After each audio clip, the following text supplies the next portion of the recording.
व्रत त्योहार कथा subscribe this channel, press the bell icon. जय माता दी। आप सभी का हमारे YouTube चैनल में बहुत बहुत स्वागत है।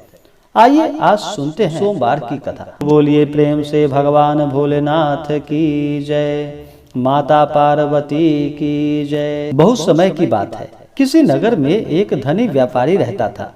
वह व्यापारी बड़ा ही धनी था, लेकिन इतना सब कुछ होने के बाद भी वह व्यापारी अंतर मन से बहुत दुखी रहता था, क्योंकि उस व्यापारी का कोई भी पुत्र नहीं था।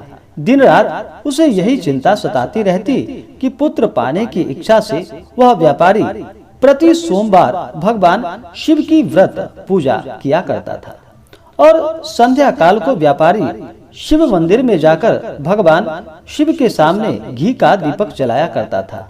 उस व्यापारी की भक्ति देखकर एक दिन माता पार्वती ने भगवान भोलेनाथ से कहा कि हे प्राणनाथ, यह व्यापारी आपका सच्चा भक्त है। कितने दिनों से यह सोमवार का व्रत और पूजा नियमित रूप से कर रहा है। भगवान, आप इस व्यापारी की मनोकामना अवश्य पूर्ण करें। हे स्वामी, आप इस भक्त के ऊपर अपना कृपा करें। पार्वती माता का इतना आग्रह देखकर भगवान शिव ने कहा कि तुम्हारे आग्रह पर मैं इस व्यापारी को पुत्र प्राप्ति का वरदान देता हूँ, लेकिन इसका पुत्र 16 वर्ष से अधिक जीवित नहीं रहेगा। उसी रात भगवान शिव ने स्वप्न में उस व्यापारी को दर्शन देकर उसे पुत्र प्राप्ति का वरदान दे दिया और उसके पुत्र के 16 वर्ष तक जीवित रहने की बात भी बताई। भगवान के वरदान के बाद व्यापारी को खुशी तो हुई, लेकिन पुत्र की अल्प आयु की चिंता ने उस खुशी को नष्ट कर दिया। व्यापारी पहले की तरह सोमवार का विधिवत व्रत करता रहा। कुछ महीने पश्चात उसके घर में अति सुंदर पुत्र उत्पन्न हुआ। उसमें व्यापारी के घर में खुशियां भर गई। बहुत धूमधाम से पुत्र जन्म का समारोह मनाया गया। व्यापारी को पुत्र जन्म की अधिक खुशी न हुई, क्योंकि उसे पुत्र की अल्प आयु के रहस्य का पता था। यह रहस्य घर में किसी को भी मालूम न था। विद्वान ब्राह्मणों ने उस पुत्र का नाम अमर रखा। जब अमर 12 वर्ष का हुआ तो शिक्षा के लिए उसे वाराणसी भेजने का निश्चय हुआ। व्यापारी ने अमर के मामा दीपचंद को बुलाया और कहा कि अमर को शिक्षा प्राप्त करने के लिए वाराणसी छोड़ आओ। अमर अपने मामा के साथ शिक्षा प्राप्त करने के लिए चल पड़ा। रास्ते में जहाँ भी अमर और दीपचंद रात्रि में विश्राम के लिए ठहरते, वहीं यज्ञ करते और ब्राह्मणों को भोजन कराते जाते। लंबी यात्रा के बाद अमर और दीपचंद एक नगर में पहुँचे। उस नगर के राजा की कन्या के विवाह की खुशी में पूरे नगर को सजाया गया था। निश्चित समय पर बारात आ गई, लेकिन वर का पिता अपने बेटे के एक आंख से काने होने के कारण बहुत चिंतित था। उसे यह बात का भय सता रहा था कि राजा को इस बात का पता चलने पर कहीं वह विवाह से इनकार न कर दे, इससे उसकी बदनामी होगी।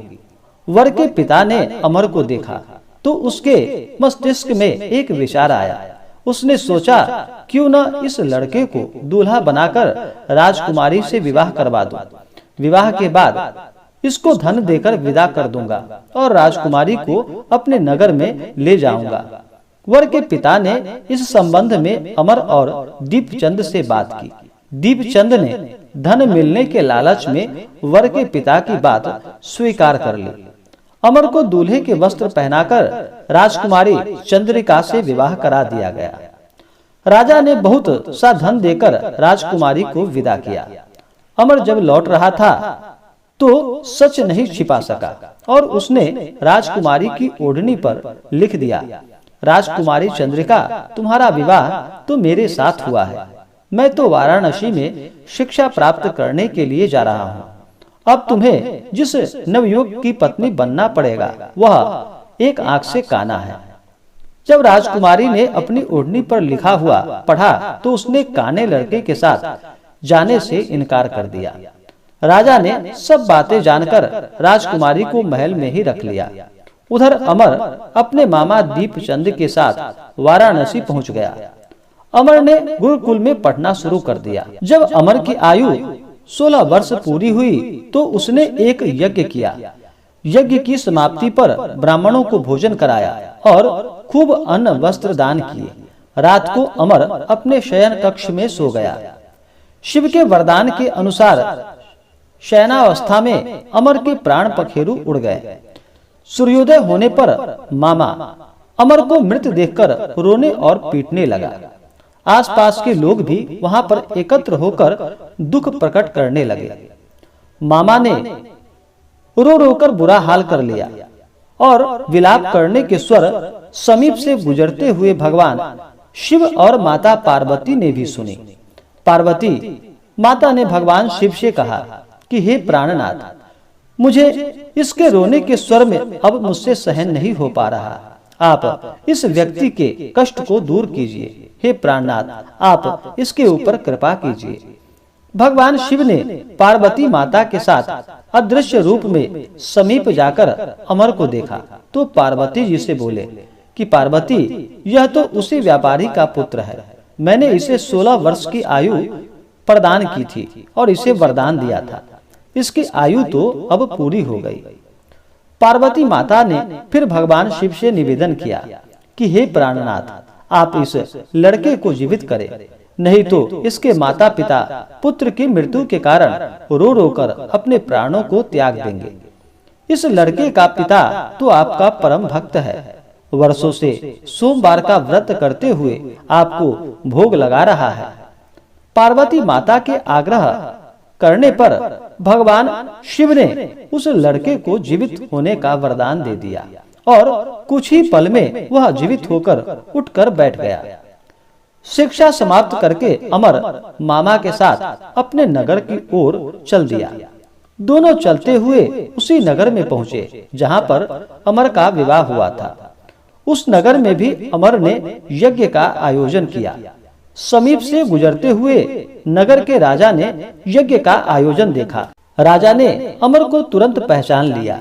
यज्ञ समाप्त होने पर राजा अमर को और उसके मामा को महल में ले गया और कुछ दिन उन्हें महल में रखकर बहुत सा धन वस्त्र देकर राजकुमारी के साथ विदा किया। रास्ते में सुरक्षा के लिए राजा ने बहुत सारे सैनिकों को भी साथ भेजा। दीपचंद ने नगर में पहुंचते ही एक दूत को घर भेजा और अपने आगमन की सूचना भेजी। अपने बेटे अमर के जीवित वापस लौटने की सूचना से व्यापारी बहुत प्रसन्न हुआ। व्यापारी ने अपनी पत्नी के साथ स्वयं को एक कमरे में बंद कर रखा था। भूखे प्यासे रहकर व्यापारी और उसकी पत्नी बेटे की प्रतीक्षा कर रहे थे। उन्होंने प्रतिज्ञा कर रखी थी कि यदि उन्हें अपने बेटे की मृत्यु का समाचार मिला तो दोनों अपने प्राण को त्याग देंगे। व्यापारी अपनी पत्नी और मित्रों के साथ नगर के द्वार पर पहुंचा। अपने बेटे के विवाह का समाचार सुनकर पुत्र वधू राजकुमारी चंद्रिका को देखकर उसकी खुशी का ठिकाना न रहा। उसी रात भगवान शिव ने व्यापारी के स्वप्न में आकर कहा कि हे श्रेष्ठी, मैंने तेरे सोमवार के व्रत करने और व्रत कथा सुनने से प्रसन्न होकर तेरे पुत्र को लंबी आयु प्रदान की है। व्यापारी बहुत प्रसन्न हुआ। सोमवार का व्रत करने से व्यापारी घर में खुशियां लौट आई। शास्त्रों में लिखा है कि जो स्त्री पुरुष सोमवार का विधिवत व्रत करते हैं और व्रत कथा सुनते हैं, उनकी सभी इच्छाएं पूरी होती है। तो बोलिए प्रेम से भगवान भोलेनाथ की जय, माता पार्वती की जय। तो आशा करता हूँ कि यह जानकारी आपको अच्छा लगा हो। ऐसे ही ज्ञानवर्धक जानकारियाँ प्राप्त करते रहने के लिए वीडियो को लाइक और अपने दोस्तों मित्रों में शेयर करें। जय माता दी। धन्यवाद।